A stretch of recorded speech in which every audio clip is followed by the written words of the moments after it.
The best playing conditions for football here at Wembley are dry playing conditions. The feedback that we received from the players is the perfect pitch that they prefer is one that holds a little bit of moisture on the leaf. And we generally find we get that in late afternoon and early evening games. As a result of the height of the stadium roof and also the enclosed nature of the stand, the stadium has its own microclimate, which encourages dew to form. Outside of the late afternoon and early evening games, we have to recreate these conditions by watering prior to kick-off and during the half-time break.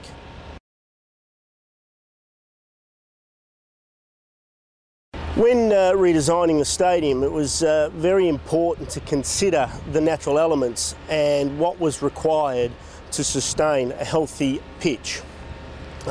With a stadium with a roof of 62 metres high and the enclosed nature of the stands, we very quickly found that the amount of sunlight and ventilation, which is essential to the healthy growth and healthy sustainability of a pitch, was in short demand. The elements that were included within the design was a moving roof, which encouraged more ventilation through the bowl. A moving roof which also allowed for more sunlight hours during the day, and also an undersoil heating system and sub-air system which encouraged ventilation through the surface.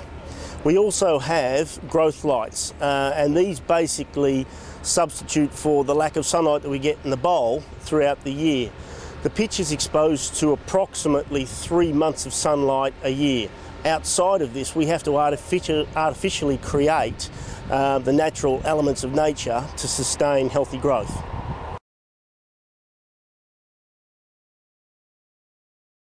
Weather is a major factor for our event planning.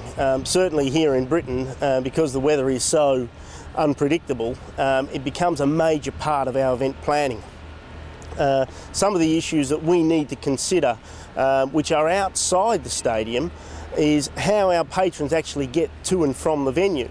Because a lot of the games that we host here at the stadium attract patrons from all over the country, it's not just the localised weather that we're considering.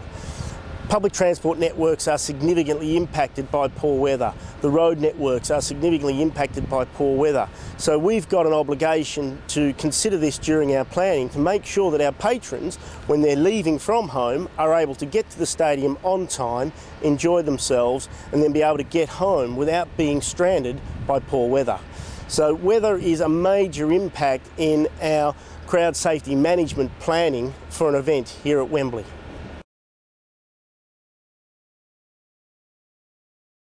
Luckily enough, we've not been in a position here at Wembley Stadium where we've had to cancel an event due to extreme weather conditions. However, we do have to take into consideration a number of factors which affect our patrons coming to and from the event, how the artists access the venue, and how extreme weather can affect them. To do this, we have a very close relationship with our external agencies such as the Met Police, the British Transport Police, and our key stakeholders that have a big impact on how our patrons access the stadium. Once at the stadium is fairly self-sufficient to deal with extreme weather conditions. The main factor around the cancellation of an event would be the inability for our patrons or our act or players to get to the stadium.